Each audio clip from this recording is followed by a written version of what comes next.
cosas más bien 7 cosas, 7 puntos dentro de la homilética para cuando se paren en el púlpito a predicar, tienen que primeramente el saludo a la iglesia.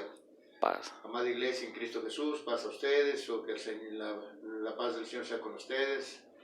Y entonces después la introducción, cuando van a predicar, ¿no? La introducción verbal de qué es más o menos de qué trata el tema. Ustedes van a empezar a tocar el tema, pues hablarles, como decíamos, ¿no? Por ejemplo, aquí si abrimos la Biblia y vamos a hablar de los judíos y la ley, por ejemplo, ¿no? En Romanos capítulo 3, verso 17 al 27, son 10 textos, entonces vamos a empezar hablando, bueno, pues los judíos eran muy cumplidores de la ley y ellos guardaban el sábado desde temprano y bla, bla, bla, bla, ¿no? Es la introducción verbal. Después viene la introducción del tema. Ya en el tema entonces ya entra la predicación, pero primero con una pequeña introducción. Que serían los primeros dos o tres textos de la Biblia. Por ejemplo, aquí en los judíos y la ley. El primer texto sería, hermanos, por favor, sitúense en Romanos capítulo 3, versos 17, 18 y 19. Luego, ahí dice, ¿no? Aquí tú tienes el sobrenombre de judío y te apoyas en la ley y te glorias en Dios y conoces su voluntad e instruido por la ley apruebas lo mejor y confías que eres guía de los ciegos, luz de los que están en tinieblas. Entonces aquí de lo que se está hablando es, vean ustedes cómo el apóstol Pablo pues les decía en su carta a los romanos que los judíos decían ser líderes, que decían dirigir a los ciegos, pero en verdad ya después más adelante pues ya les sigue hablando, dice en el 20, instructores de los indoctos, maestros de niños que tienen en la ley la forma de la ciencia y de la verdad. Tú pues que enseñas a otros, la introducción es hasta el 20, cuando dice instrucción, instructor de los indoctos, maestro de los niños, que tienes en la ley la forma de la ciencia y de la verdad. Y ya hasta ahí es la introducción, decir, bueno, esto era lo que ellos decían ser, los judíos, ellos hacían esto y hacían lo otro, pero a la verdad, según a los ojos de Dios y a los ojos del apóstol Pablo, pues no estaban correctos. ¿Por qué? Bueno, entonces ya viene de ahí entonces el punto número 4, desglosar el tema explicándolo. Ya entonces viene ahí, ya en el verso 20, ya dice en el 21. Entonces dice Pablo, tú pues que enseñas a otro, ¿no te enseñas a ti mismo? Tú que predicas que no se hurte, ¿hurtas? Entonces ven ustedes el reclamo, ¿verdad? Que era de Pablo hacia los escribas y fariseos, que pues ellos, recordemos que en el Antiguo Testamento ellos hasta les tomaban ¿cómo se les dice? Empeñados, vamos, sus ropas a los pobres y pues no se las querían dar hasta que le pagaran lo suyo y toda la cosa, ¿no? Entonces, ahorita aquí entonces el punto número 5 sería el plato fuerte, lo que se pretende, ¿qué se pretende? Bueno, que no seamos así, como los judíos eran, ¿no? Sino que entonces ya en el verso 22 dice, tú que dices que no se ha de adulterar, adulteras, tú que abominas a los ídolos, cometes sacrilegio. Verso 23, tú que te jactas de la ley, con infracción de la ley deshonras a Dios. Entonces, amados hermanos, recordemos que eso fue el reclamo de Dios hacia su pueblo, y entonces pues nosotros no vamos a hacer lo mismo, ¿no? Porque si la ley nos dice que no hurtemos y hurtamos, pues entonces estamos igual que los judíos, ¿no? Y entonces somos sinagoga de Satanás, en lugar de ser hijos de Dios, ¿no? Somos igual que la vida mundana, ¿no? Exactamente. Entonces eso es desglosar el tema en el punto número 4, ya en el 5 es el plato fuerte, que es lo que se pretende. Bueno, pues entonces no les vamos a decir, hermano, pretendemos esto, no. Sino que tú vas a guiar la predicación, a decir, hermanos, entonces pues nosotros aprendamos de la palabra de Dios, donde nosotros en los 10 mandamientos nos dice no hurtarás, no adulterarás, no infringirás la ley, ¿no? Si no quieres temer la ley, no la infringas, y eso es lo que se pretende, ¿no? Y después ya viene el punto número 6, donde entonces vamos a aconsejar, a ver aquí los consejos donde vienen. Dice, porque como está escrito en el verso 24, dice, porque como está escrito, el nombre de Dios es blasfemado contra los gentiles por causa de ustedes. Ese no es el 25, dice, pues en verdad la circuncisión, dice, aprovecha si guardas la ley, pero si eres transgresor de la ley, tu circuncisión viene a ser incircuncisión. Si, pues, el incircunciso guardare las ordenanzas de la ley, ¿no sería tenido en su circuncisión como su incircuncisión como circuncisión? Y el que físicamente es incircunciso, pero que guarda perfectamente la ley, te condenará a ti, que con la letra de la ley y con la circuncisión eres transgresor de la ley. Entonces ahí ya tendría el aconsejar, bueno, miren, la misma ley nos indica qué es lo que sí agrada a Dios, qué es lo que no agrada a Dios. Y entonces, amados hermanos, pues esto debe de ser para nosotros un ejemplo, porque todo lo escrito en la Escritura es para nuestra enseñanza. Y entonces ese es el aconsejar, ¿no? Y ya después ya viene el que entonces pueden enriquecer esto, como por ejemplo, con lo que vimos ahora en la escuela sabática, Proverbios capítulo 2, verso 1 al 15. Pero entonces podemos enriquecer eso. Esto ya sería recibir las bendiciones de Dios. Entonces esto lo veríamos en Proverbios capítulo 2, por decir algo, ¿no? O sea, por ser más, elegí al azar un tema, ¿no? Sí. Aquí en el capítulo 2. Y hasta allí cuando estaba leyendo eso podemos hacer esa pregunta, ¿no, pastor? Y hermano, nosotros queremos agradar a Dios. Y todos van a decir, no, pues amén. Ajá, sí. Sí. Entonces aprendamos Claro. a lo que dice la palabra. Y entonces ya cuando entonces, así me viene a la mente y es prácticamente alusivo a lo que estoy hablando de la carta a los romanos, ¿no? Lo que dice en Proverbios 2. Proverbios 2. Porque aquí entonces vimos ahí en Romanos que nos dice, bueno, si usaras bien la ley, bueno, pues entonces te serviría. Tu incircuncisión vendría a ser circuncisión si cumplieras con la ley, si no infringieras los mandamientos y todo aquello, ¿no? Y luego ya en el capítulo 2 de Proverbios dice aquí, hijo mío, si recibieras mis palabras y mis mandamientos guardares dentro de ti, haciendo estar atento tu oído a la sabiduría, si inclinares tu corazón en la prudencia. Yo lo voy leyendo es muy rápido, pero eso se tiene que ir desglosando texto por texto, ¿no? Si inclinares tu corazón a la prudencia, si clamares a la inteligencia, y a la prudencia dieres tu voz, y si como al dinero, o sea, como a la plata lo buscares, y lo escudriñares como a los tesoros, entonces ya de aquí es el séptimo, es las bendiciones por la obediencia. Entonces vean ustedes, hermanos, cómo entonces pueden ustedes recibir bendiciones, como, bueno, vemos en capítulo 2, verso 5, dice, entonces si tú haces todo esto, si cumples con Dios, entonces dice, entenderás el temor de Jehová y hallarás el conocimiento de Dios. Entonces, y nuevamente lo ratifica el verso 9, dice, entonces entenderás justicia, juicio y equidad y todo buen camino. Entonces vean ustedes, hermanos, que nosotros si cumplimos con lo que Dios nos pide que cumplamos, entonces Él mismo nos promete bendiciones, ¿no? Sí, entonces Él mismo nos da la sabiduría, y aquí ahí lo dice en el verso 6, porque de Jehová es la sabiduría y de su boca viene el conocimiento y la inteligencia. Él provee de sana sabiduría a los rectos, no a los que infringen la ley, sino a los rectos, ¿no? A los rectos. Entonces, eso sería para enriquecer la predicación, ¿sí me entienden? Serían 7 puntos que ya mi hermano ya tiene apuntados, que ahorita acá mi hermano ya los grabó. Entonces eso sería ya para la predicación. Y entonces, miren, para modo de que ustedes sean buenos predicadores, deben de estar siempre en contacto con la palabra, siempre darse un tiempo, así sea media hora antes de acostarse o no sé, 1 hora durante el día, pero deben de apartar un espacio para leer la Escritura. Y por ejemplo, ver en la iglesia qué temas se están tratando y entonces buscarlo alusivo. Alusivo quiere decir parecido. O similar. Similar, exacto. Entonces, buscar en la Biblia, como por ejemplo ahorita estuve leyendo, estuve viendo un video que pusieron mis hijos ahí 2 o 3 cosas, pero salió ese video y dije, a ver, sobre las 70 semanas. Y pues por la gracia de Dios, según mi punto de vista sobre la profecía de las 70 semanas, me lo corrobora ese video, porque el predicador de ese video piensa igual. y sí es correcto porque es bíblico. Y digo, bueno, entonces voy bien, bendito sea Dios, no voy bien. Claro, no, yo tengo que ver de lo que dice la Escritura, no porque aquel pastor lo esté predicando, le voy a creer a él, no, yo creo a la Biblia. Y si veo que aquí adentro de la Biblia hay un punto que él no mencionó o que él pasó por alto, entonces yo ya lo voy a identificar. ¿Por qué? Porque estoy en contacto con la palabra.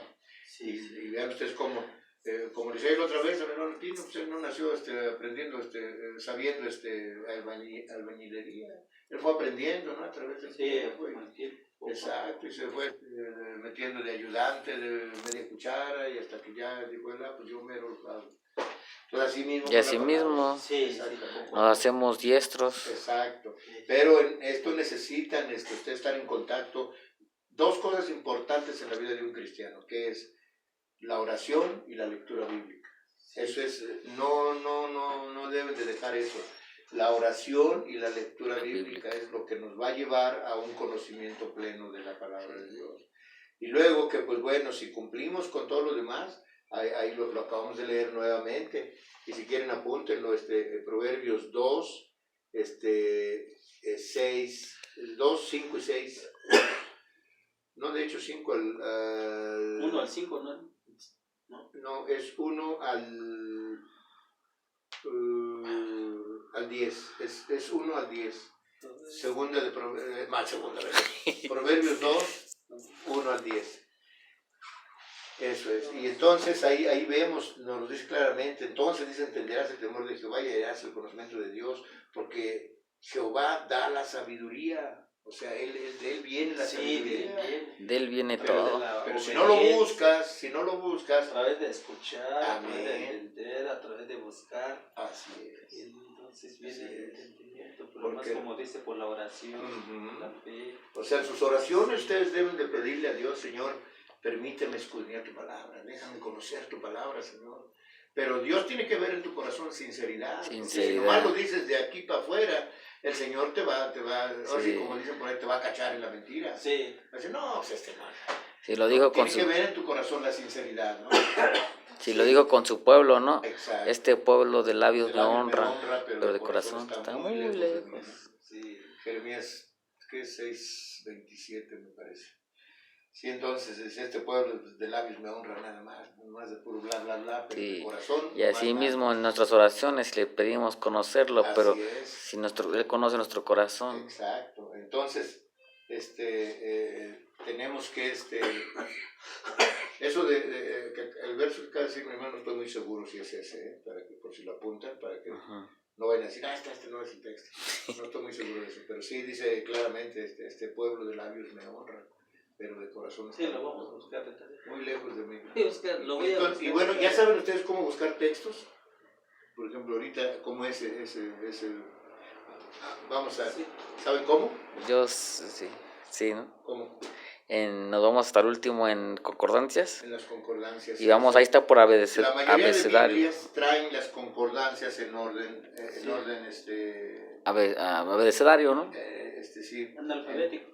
Ándele, alfabético. Ándele. Sí. Entonces, por ejemplo, pueblo, vamos a buscarla. ¿Tiene Biblia, hermano? ¿Tiene Biblia? En la casa ahorita no. Se la presto, espérame. También puede ser, también puede encontrarlo así. A ver, usted busca en honra, yo lo busco en pueblo. Sí. A ver qué tal. A ver quién lo encuentra primero. Publicano público, prueba. Puerta, en el caso, publicación, bien puro. Creo que está en Isaías, parece. Pueblo, aquí está pueblo. Ya lo encontré. A ver, busque usted, continúe buscando. Yo encontré pueblo, pero no encontré el texto.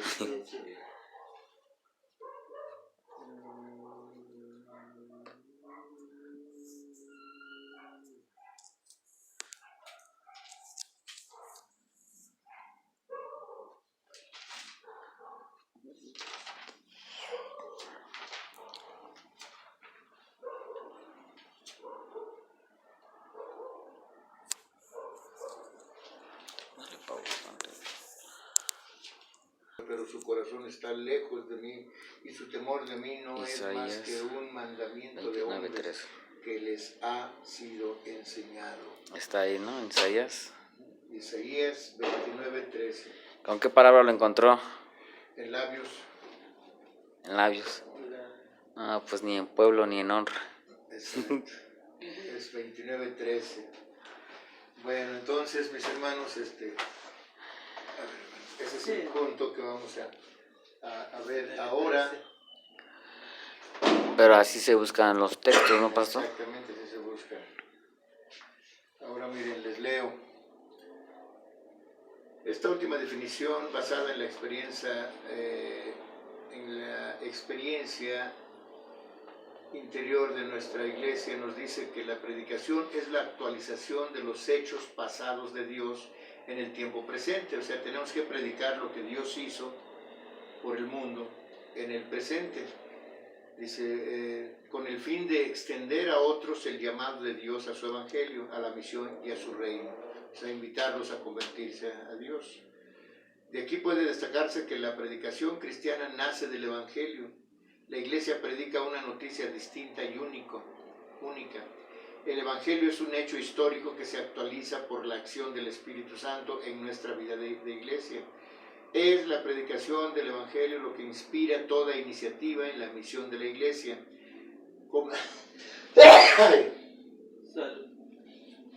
Salud. No tiene gripa, ¿verdad? No. Como puede notarse, las definiciones anteriores abren un panorama más o menos amplio respecto al sentido que conlleva a la tarea de la predicación. Vale la pena que usted mismo medite más profundamente en todo ello, tomando como base también su propia experiencia. O sea que entonces todo esto, recuerden, son puntos que deben de... Por ejemplo, de todo esto que leí, lo que deben de apuntar es que la predicación es la actualización de los hechos pasados de Dios. La predicación. La predicación es la actualización de los hechos pasados de Dios. La predicación es la actualización de los hechos pasados de Dios en el tiempo presente. En el tiempo presente. En el tiempo presente. O sea que, ¿cómo sería eso? Denme un ejemplo. Porque anteriormente Dios dispuso a enseñar al hombre cómo debe vivir, cómo debe actuar, cómo debe ser. Entonces todo eso al presente, bueno, para nosotros es enseñar a los... No, miren, recuerden lo que acabamos de leer. Por eso dije, de todo esto fíjense lo que, no apunten esto, pero se lo voy a leer de nuevo. La predicación cristiana nace del evangelio. La iglesia predica una noticia distinta y única. El evangelio es un hecho histórico que se actualiza por la acción del Espíritu Santo en nuestra vida de iglesia. Es la predicación del evangelio lo que inspira toda iniciativa en la misión de la iglesia. Como puede notarse, las definiciones anteriores abren un panorama más o menos amplio respecto al sentido que conlleva a la tarea de la predicación.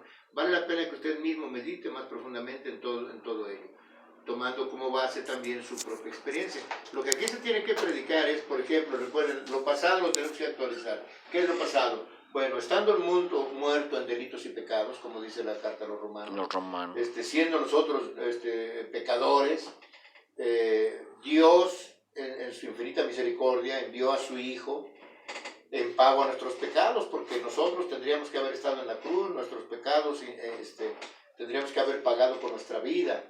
Pero entonces Dios en su infinita misericordia envía a su Hijo, como lo dice Gálatas 4:4, y entonces su Hijo viene a morir en nuestro lugar, para darnos entonces ahora la oportunidad de ser salvos, de que ahora nos arrepintamos y recuerden que ayer les dije este último sábado, debemos ser cristocéntricos, o sea que Cristo sea el centro de la predicación. Sí. Entonces aquí lo que vino a hacer Jesús es entregar su vida en pago a nuestros pecados, para que ahora usted y yo, hermano, hermana, tengamos la oportunidad de que nuestra vida trascienda hasta la vida eterna, no nada más en esta vida.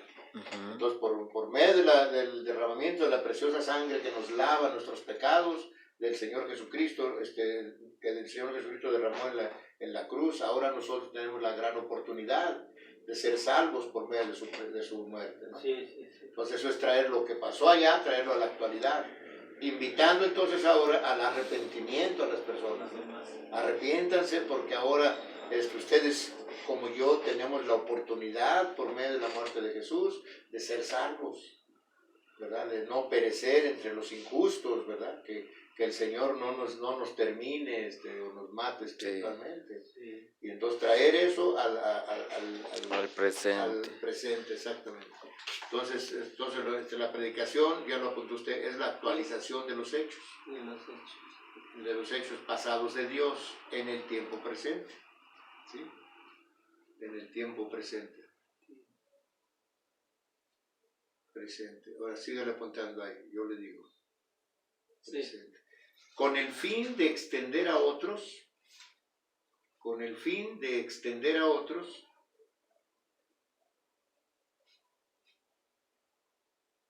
sí, el llamado de Dios a su evangelio.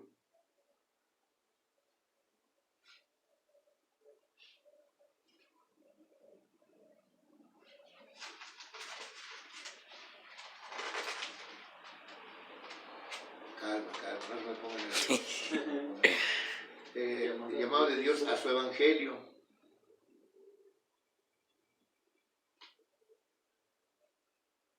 A la misión y a su reino. A la misión y a su reino.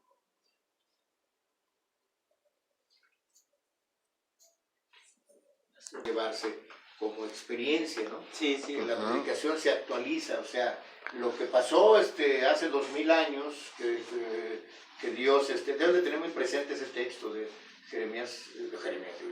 Gálatas 4:4, cuando Dios envió a su Hijo, en ese momento es cuando Dios tiene misericordia, y recordarles a las gentes, ¿no? El Padre, pues antes solamente el pueblo de Israel alcanzaba salvación. Tenía salvación. Pero entonces nuestro Padre Celestial que está en los cielos tuvo misericordia del resto del mundo, y entonces Él envió a su Hijo en pago a nuestros pecados, ¿no?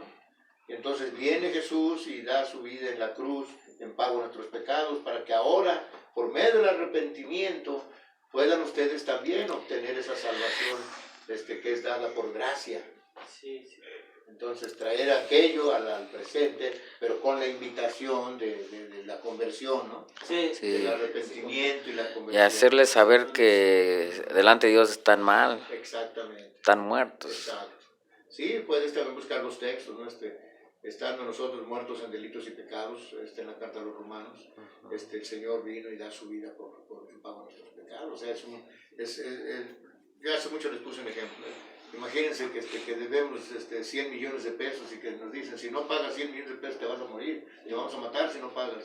Pues ¿de dónde pagamos 100 millones de pesos? ¿De dónde? Entonces alguien viene y te dice, no te preocupes, yo pago tu deuda. ¿Cómo se sentiría uno? Ay, qué alivio, ¿no? Pues eso es, o sea, tendríamos que pagar con nuestra vida espiritual, no física. Sí. Con nuestra vida espiritual tendríamos que pagar nuestros pecados. Nuestros pecados. Pero viene Cristo y nos dice, no te apures, yo pago tu deuda. Por eso en la cruz recupera el imperio de la muerte, ¿no? Así es. Que estamos bajo el Satanás, nos tenía la pata en el pescuezo a todo el mundo. Sí, porque dice la Escritura que el mundo está bajo Satanás, ¿no? Sí. Pero viene Jesús y dice, no, espérate, estos son mis hijos. Por eso dice Jesús en una de sus oraciones, Padre, de todos los que me has dado, ninguno se ha perdido, sino el hijo de perdición. Nomás el que quisiera perderse, de todos los demás, dice, no te pido que los saques del mundo, sino que los libres de todo mal. O sea, Jesús está abogando por su pueblo, por su iglesia, por sus hijos, ¿no? Está abogando. Y eso es lo que tenemos que presentarle a la congregación, para que la congregación diga, qué bonito, ¿no? Que ya pues la deuda que yo tenía ya vino Cristo y la pagó por mí, pero ahora pues tengo que agradecerle a Dios, ¿no? Por medio de venir a su iglesia, de adorarlo cada semana. Honrarlo. Exactamente, de honrarlo y de agradecerle. Porque eso brilla por su ausencia en las iglesias, el agradecimiento y la santidad, por los suelos. Sí, entonces eso tenemos que hacer, y después ya en las analogías, dice, una analogía es una comparación que ilustra el sentido y significado de una cosa. Eso es una analogía, que proviene de la palabra análisis. Analizar. De ahí, exactamente. Compararlos. Exacto.